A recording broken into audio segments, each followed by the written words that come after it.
நம்ம நக்கீரன் டிவியோட தொடர்ந்து இணைந்திருக்க பெல் சிம்பிளை கிளிக் பண்ணுங்க.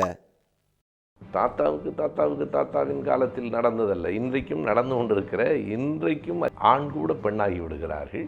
ஆனால் எல்லாம் மாறலாம், சாதி மட்டும் மாற முடியாது என்று சொன்னால் அதற்கு அப்படி என்ன புனிதத்துவம்?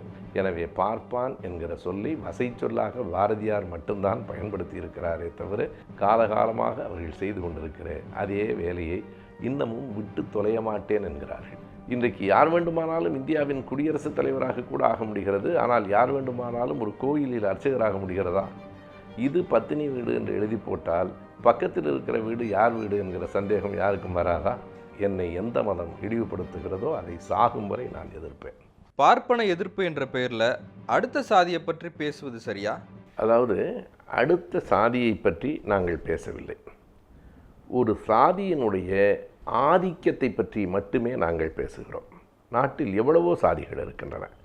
சரியாக சொன்னால் வருணம், வருணத்திலிருந்து சாதி, சாதியிலிருந்து உட்சாதி, உட்சாதியிலிருந்து கிளைச்சாதி, இந்தியாவில் ஏறத்தாழ 6000 சாதிகள் இருக்கின்றன. எந்த சாதி குறித்தும் நாங்கள் பேசவில்லை. ஆனால் எந்த ஒரு சாதி மற்ற சாதிகளின் மீது ஆதிக்கம் செலுத்த விரும்புகிறதோ அதை பற்றி பேசித்தான் ஆக வேண்டும். என் தோளில் ஏறி இன்னொருவர் அமர்கிற போது அவரை பற்றி நான் பேசாமல் இருக்க முடியாது. எனவே இது சாதி ஆதிக்கத்தை பற்றிய எதிர்ப்பும் உரையாடலுமே தவிர ஒரு குறிப்பிட்ட சாதியை சார்ந்த மக்களை பற்றிய பேச்சு எதுவும் இல்லை. அப்படி எந்த ஒரு சாதியை சார்ந்த எந்த ஒரு குறிப்பிட்ட மக்களை பற்றியும் இதுவரையில் நாங்கள் யாரும் இழிவாக பேசியதே இல்லை. பிராமணர்களுக்கு இடஒதுக்கீடு இல்லையே? அவர்களுக்கு இடஒதுக்கீடு இல்லை என்று வருத்தப்படுகிறார்கள். நியாயம்தான். இடஒதுக்கீடு கொடுக்க வேண்டும் என்று தான் நாங்களும் சொல்கிறோம். எல்லோருக்குமே இடஒதுக்கீடு வேண்டும் என்று சொல்கிறோம். அடிப்படையில் ஒவ்வொரு சாதியை சார்ந்த மக்களும் எவ்வளவு பேர் இருக்கிறார்களோ ஒவ்வொரு சாதிக்கும் தனித்தனியாக கொடுக்க முடியாது. ஒரு காலத்தில் தேவராஜ் அரசு அவர்கள் கர்நாடகத்தில் முதலமைச்சராக இருந்தபோது இந்த கம்பார்ட்மெண்டல் சிஸ்டம் என்று ஒன்றை கொண்டு வந்தார். செக்ஷன் ABCDE என்று வந்தது. அதுபோல ஏறத்தாழ சமூக நிலையிலும் கல்வி நிலையிலும் பொருளாதாரத்திலும் ஒத்த நிலையில் இருக்கிற சமூகங்களை ஒரு பிரிவாக பிரித்து கொண்டால் அவர்கள் எத்தனை சதவீதம் பேர் இருக்கிறார்களோ அத்தனை சதவீத இடம் அவர்களுக்கு கொடுத்து விடலாம். 100% இடத்தையுமே பிரித்து கொடுத்து விடுவது சரி என்று கருதுகிறோம். ஆனால் அதில் ஒரே ஒரு சிறு மாற்றத்தை நான் சார்ந்திருக்கிற திராவிட இயக்க தமிழர் பேரவையின் சார்பில் பல இடங்களில் நாங்கள் குறிப்பிட்டிருக்கிறோம். ஒரு 95% பிரித்து கொடுத்து விடலாம், 5% வைத்துக்கொள்ள வேண்டும். எதற்கென்றால் அந்த 5% சாதி மறுப்பு திருமணம் செய்கிறவர்களுக்கு, மிகப்பெரிய தனித்திறமை வாய்ந்தவர்களுக்கு, ஒலிம்பிக்கில் விளையாடிவிட்டு வருகிற பிள்ளைகளுக்கு தனி இடம் வேண்டாமா? தனித்திறன் உடையவர்களுக்கு, மாற்றுத்திறனாளிகளுக்கு என்று அப்படி 5% மட்டும் வைத்துக்கொண்டு 95%, நான் ஒரு கணக்குக்காக எளிமைப்படுத்துவதற்காக சொல்கிறேன். இப்போது ஒரு குறிப்பிட்ட சாதியினர் நாங்கள் 20% இருக்கிறோம் என்கிறார்கள். அது உண்மையாக இருக்குமானால் அவர்களுக்கு 19% இடம் கொடுத்து விட வேண்டும். 1% மிச்சப்படுத்துங்கள். இப்படி 20க்கு 1 என்றால் 100க்கு 5% மிச்சப்படும். 95% பிரித்து கொடுத்து விடுங்கள். பார்ப்பனர்கள் எவ்வளவு சதவீதம் இருக்கிறார்களோ கண்டிப்பாக அந்த சதவீதத்தை அவர்களுக்கு கொடுத்து விடலாம். ஏனென்றால் இப்போது அவர்கள் 70-80% இடத்தை பிடித்து கொண்டிருக்கிறார்கள். ஆனால் இடஒதுக்கீடு இல்லை என்கிறார்கள். நான் பேசுவதெல்லாம் பழங்கதை அல்ல. இன்றைக்கு நீதிபதிகள், உயர்நீதிமன்ற நீதிபதிகள் எவ்வளவு பேர், அதில் பார்ப்பனர்கள் எவ்வளவு பேர், இன்றைக்கு IAS அதிகாரிகள் எவ்வளவு பேர், பார்ப்பனர்கள் எவ்வளவு பேர் என்று புள்ளி விவரத்தை எடுத்து பார்த்தால் நாங்கள் சொல்லுவது 100க்கு 100 உண்மை என்பது புலனாகும். ஒரே ஒரு இடத்தில் அவர்கள் இல்லை. கிளாஸ் 4 என்று சொல்லப்படுகிற, அதாவது 4வது பிரிவில் இருக்கிற ஏவலர்கள், ஊழியர்கள், துப்புரவு தொழிலாளர்கள், இங்கெல்லாம் அவர்கள் இல்லை. மற்ற எல்லா இடங்களிலும் அவர்களின் ஆதிக்கம் இருக்கிறது. எந்த பிராமணர்களையாவது சாதி கலவரங்களில் ஈடுபட்டதா நாம் குற்றம் சொல்ல முடியுமா? அப்படி இருக்க பிராமணர்களை குறை சொல்வது ஏன்? அதாவது ஒருவர் நேரடியாக ஒரு கலவரத்தில் நிற்கிறாரா என்பதை விட அந்த கலவரம் எப்படி தூண்டிவிடப்பட்டது, யாரால் என்பது மிக முக்கியமானது. நாம் பல முறை சொல்லியிருக்கிறோம், ஒருவனை இன்னொருவன் அடிக்கிறான் என்றால் ஒருவனின் கைதான் அடிக்கிறது. ஆனால் அடிக்கிறவனுடைய மூளைக்கும் அதற்கும் தொடர்பே இல்லை என்று சொல்ல முடியாது. மூளை தான் இயக்குகிறது. இன்றைக்கு இந்த சாதிக்கு யார் காரணம்? சாதிக்கான ஊற்றுக்கண் எங்கே இருக்கிறது? சாதி அமைப்பு ஏன் வேறு எந்த நாட்டிலும் இல்லை இந்தியாவில் இருக்கிறது, வேறு எந்த மதத்திலும் இல்லை இந்து மதத்தில் இருக்கிறது என்கிற கேள்விகளுக்கெல்லாம் விடை சொல்ல வேண்டாமா? நீங்கள் எண்ணி பார்த்தால் சாதி என்பது நீங்கள் கேட்கலாம், பாகிஸ்தானில் இருக்கிறது, இலங்கையில் இருக்கிறது என்று. உண்மைதான். அவையெல்லாம் ஒரு காலத்தில் இந்தியாவாக இருந்த நாடுகள். எனவே இந்தியாவாக இருந்த நாடுகளிலும் இந்துக்கள் சென்ற நாடுகளிலும் தான் சாதி இருக்கிறதே தவிர, வேறு உலகத்தில் நீங்கள் ஜெர்மனிக்கோ சுவிட்சர்லாந்துக்கோ கனடாவுக்கோ போய் நீங்கள் முதலியாரா நாடாரா என்று கேட்டால் அந்த கேள்வியே அவர்களுக்கு புரியாது. உலகத்திலேயே சாதி இந்தியாவிலும் இந்தியாவை சுற்றி உள்ள நாடுகளிலும் தான் இருக்கிறது. அதற்கான அடிப்படை எங்கே இருக்கிறது என்றால், இந்துக்களினுடைய வேதம் என்று சொல்லப்படுகிற 4 வேதங்களில் ஆதி வேதமான ரிக்வேதத்தில் 10வது அத்தியாயமான புருஷ சூக்தத்தில் தான் அது இருக்கிறது. எனவே இப்படித்தான் சாதி உருவாயிற்று, தலையில் பிறந்தவன் தோளில் பிறந்தவன் என்கிற பொய்யான புராண கதைகளெல்லாம் அங்கே இருந்து வருகிறது. அதற்கு பிறகு மீண்டும் அதனை கீதை உறுதி செய்கிறது. பகவத்கீதை என்பது மகாபாரதத்தினுடைய இடைச்செருகல். கிபி 5ஆம் நூற்றாண்டு 6ஆம் நூற்றாண்டிலே தான் அது வந்திருக்கிறது என்பதை அம்பேத்கர் அவர்கள் சான்றுகளோடு விளக்கியிருக்கிறார். எனவே அந்த பகவத்கீதை மறுபடியும் அந்த சாதியத்தை உறுதிப்படுத்துகிறது. அதாவது 4வது அத்தியாயத்தினுடைய 13வது பாடல் சதுர் வருணம் மயா சிருஷ்டம் என்று சொல்லுகிறது. 4 வருணங்களை நானே படைத்தேன் என்று கடவுள் சொல்லுவதாக இருக்கிறது. எனவே வருணமும் வருணத்திலிருந்து சாதியுமாக வந்தபோது ஒருவருக்கு ஒருவர் மேல் கீழ் என்கிற பேதங்கள் ஏற்பட்டன. சமத்துவமின்மை வந்தது. சமத்துவமின்மை வருகிற போது சண்டைகள் வரும். எனவே சண்டை போட்டுக்கொள்ளுகிறவர்கள் வேறு 2 பேராக இருக்கலாம். ஆனால் சண்டைக்கு எது காரணமாக இருக்கிறது? இந்த சாதி அமைப்பு. இந்த சாதி அமைப்பை யார் தூக்கி பிடிக்கிறார்கள்? இன்றைக்கும் நண்பர் எஸ்வி சேகர் அவர்கள் சாதியும் மதமும் எனக்கு தாயும் தந்தையும் போல என்கிறார். எனவே சாதிக்கும் மதத்துக்கும் பிறந்தவராக அவர் இருப்பாரானால் அவரை போன்றவர்கள்தான் சாதியை இந்த மண்ணில் நிலைநிறுத்த வேண்டும் என்று நினைக்கிறார்கள். சாதி இருக்கிற வரையில் சமத்துவமின்மை இருக்கும், சமத்துவமின்மை இருக்கிற வரையில் சண்டைகள் இருக்கும்.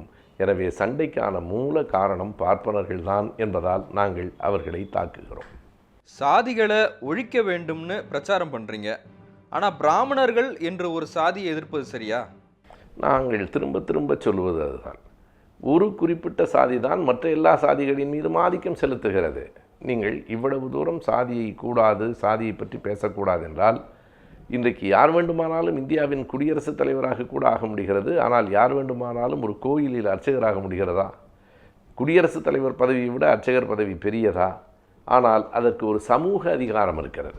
குடியரசுத் தலைவருக்கு அரசியல் அதிகாரம் இருக்கிறது என்றால் அதனை காட்டிலும் கூடுதலான சமூக அதிகாரம் இங்கே இருக்கிறது. எனவே அதனை அவர்கள் பற்றி கொண்டிருக்கிறார்கள். சமத்துவமின்மையை எதிர்த்த போரே தவிர ஒரு குறிப்பிட்ட சாதிக்கு எதிரான போர் இல்லை. இது தாத்தாவுக்கு தாத்தா தப்பு பண்ணியிருக்கலாம், அதுக்காக இப்போ பிராமணர்களை எதிர்ப்பது ஏன்? தாத்தாவுக்கு தாத்தாவின் காலத்தில் நடந்ததல்ல, இன்றைக்கும் நடந்து கொண்டிருக்கிற, இன்றைக்கும் அதிகாரத்தில் அவர்கள் இருக்கிறார்கள் என்பது ஒன்று.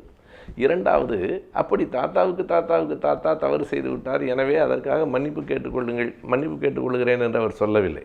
அதை விட்டு விடுங்கள் என்கிறார். நீங்கள் இரண்டையும் பார்க்க வேண்டும். செய்த பிழைக்காக வருந்துவது வேறு, அதிலிருந்து தப்பிப்பது வேறு. இது எஸ்கேபிசம். அதிலிருந்து தப்பித்துக்கொண்டு எப்போதோ நடந்தது என்கிறார். எப்போது நடந்திருந்தாலும் தவறு, ஆனால் அது எப்போதோ நடந்ததில்லை, இப்போதும் நடந்து கொண்டிருக்கிறது என்பதற்காகத்தான் நான் முதலில் ஒரு புள்ளி விவரத்தை சொன்னேன். நீங்கள் இன்றைக்கு இந்த நாளில் கணக்கெடுத்து பாருங்கள். இந்தியாவில் மொத்தம் உயர்நீதிமன்ற நீதிபதிகள் எவ்வளவு பேர், அதில் பார்ப்பனர்கள் எவ்வளவு பேர், இப்படி ஒவ்வொரு துறையிலும் கணக்கெடுத்து பார்த்தால் இது தாத்தாவுக்கு தாத்தா காலம் அல்ல, உங்கள் காலத்தில் நம் காலத்தில் நடந்து கொண்டிருக்கிற ஒன்று என்பது வெளிப்படையாக தெரியும். அவரவர் சாதியை அவரவர் உயர்த்தி பேசுறதுல என்ன தவறு இருக்க முடியும்னு நினைக்கிறீங்க? நீங்கள் எப்போதுமே ஒன்றை பெருமைப்படுத்தி பேசுகிற போது இயல்பாகவே இன்னொன்று சிறுமைப்படும். ஐயா பெரியார் அவர்கள் மிக அழகாக யதார்த்தமாக ஒன்று சொன்னார். ஒரு வீட்டில் இது பத்தினி வீடு என்று அவன் வீட்டில் அவன் எழுதி கொள்ளுகிறான், உங்களுக்கு என்ன என்று கேட்டால், இது பத்தினி வீடு என்று எழுதி போட்டால் பக்கத்தில் இருக்கிற வீடு யார் வீடு என்கிற சந்தேகம் யாருக்கும் வராதா? எனவே இது தன்னை பற்றிய விளக்கம் மட்டுமில்லை, அடுத்தவனை பற்றிய விமர்சனம்.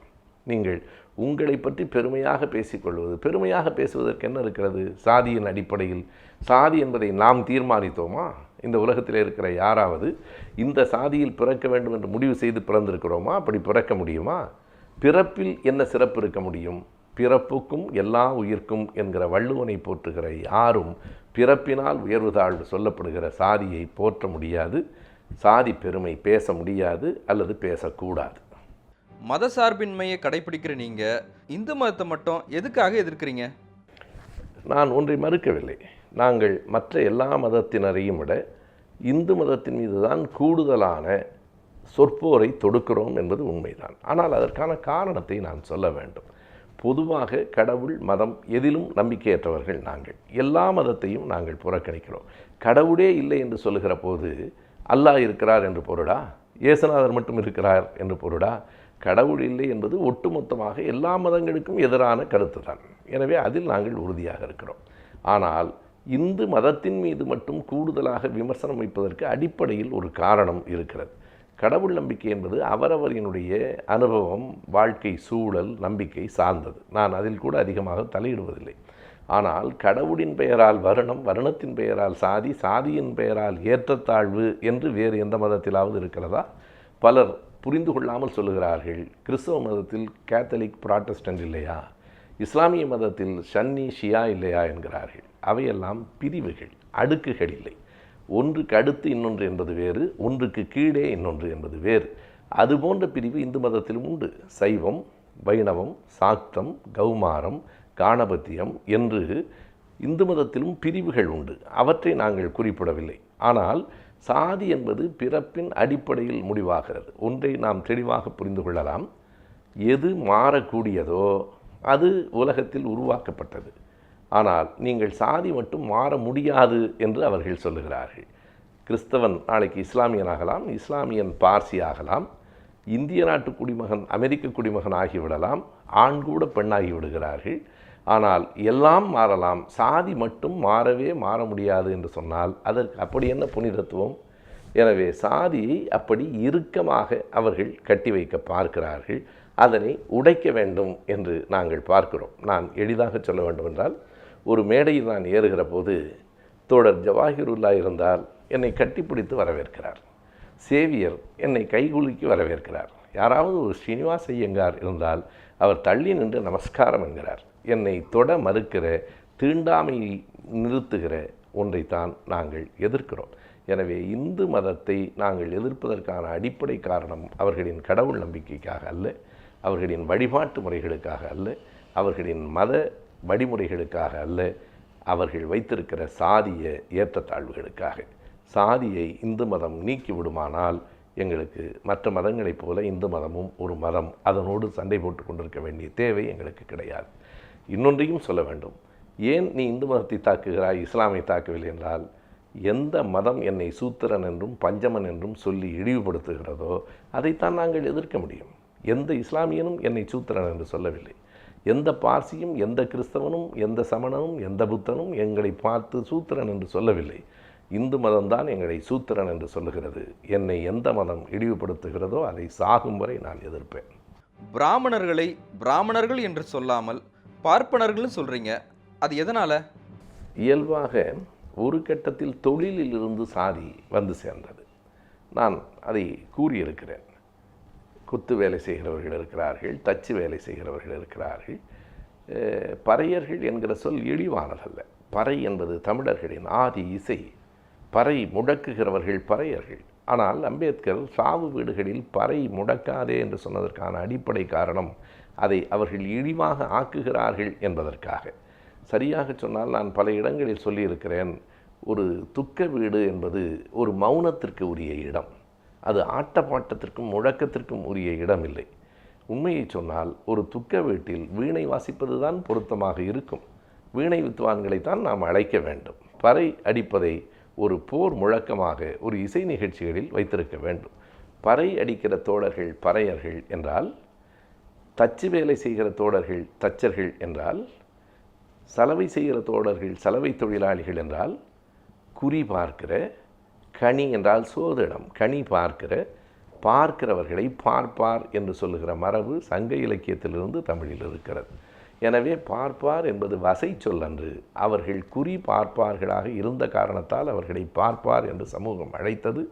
ஔவையார் சொல்லியிருக்கிறார், ஏற்ற பார்ப்புக்கு ஈர்ங்கை நிறைய பூவும் பொன்னும் சொரிந்து என்று 367வது பாடலில் புறநானூற்றில் சொல்லியிருக்கிறார். திருவள்ளுவர் சொல்லியிருக்கிறார், மரப்பினும் ஓத்து குழலாகும் பார்ப்பான் பிறப்பொழுக்கம் குன்றக்கெடும் என்கிறார். எல்லோரையும் விட கடுமையாக எங்கள் பாரதி என்று அவர்கள் தூக்கி வைத்து கொண்டு ஆடுகிற பாரதியார் தான் கடுமையாக சொல்லியிருக்கிறார். சூத்திரனுக்கு ஒரு நீதி, தண்ட சோறுண்ணும் பார்ப்புக்கு ஒரு நீதி என்று சொல்லியிருக்கிறார். எனவே பார்ப்பான் என்கிற சொல்லை வசை சொல்லாக பாரதியார் மட்டும்தான் பயன்படுத்தி இருக்கிறாரே தவிர மற்றபடி பார்ப்பான் என்பது ஒரு இயல்பான சொல். அது இழிவுபடுத்துவதற்காக இல்லை. பிராமணன் என்று சொன்னால் பிரம்மனிலிருந்து வந்தவன் என்று பொருள். பிரம்மனையே ஏற்காத நான் பிரம்மனிலிருந்து வந்தவனை எப்படி ஏற்க முடியும்? இரண்டாவது, பிரம்மனை ஏற்றுக்கொள்ளுகிற மக்கள் கூட ஒரு கேள்வி கேட்க வேண்டும். நீ பிரம்மனிலிருந்து வந்தாய் என்றால் நாங்களெல்லாம் எங்கிருந்து வந்தோம் என்று கேட்க வேண்டாமா? எனவே சமத்துவமின்மைக்கு வழிகோலுகிற பெயர்களையே அவர்கள் வைத்திருக்கிறார்கள். அதை நாங்கள் மாற்றி சொல்கிறோம். திமுக செயல் தலைவர் மு.க.ஸ்டாலின் கிட்ட ஃபோனில் பேசுனதா சொல்கிறாரு எஸ்வி சேகர்.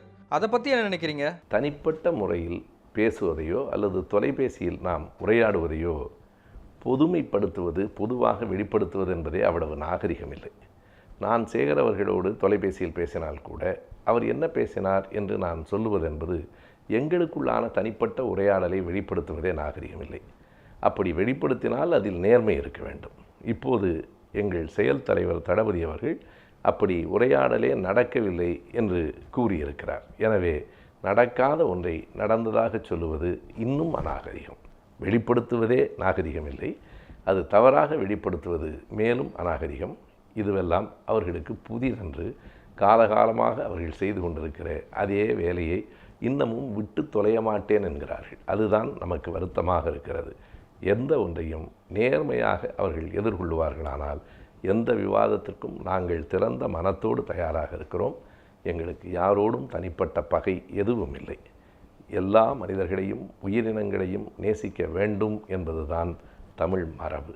எனவே அதிலிருந்து நாங்கள் விலகவில்லை, யாரையும் பகையாக பார்க்கவில்லை. அதனால்தான் நான் சேகர் அவர்களுக்கு எழுதிய கடிதத்தை முடிக்கிற போது இப்போதும் அன்புடன் என்றுதான் நான் எழுதியிருந்தேன். எப்போதும் அன்புடன் எல்லோரையும் அணுகும்.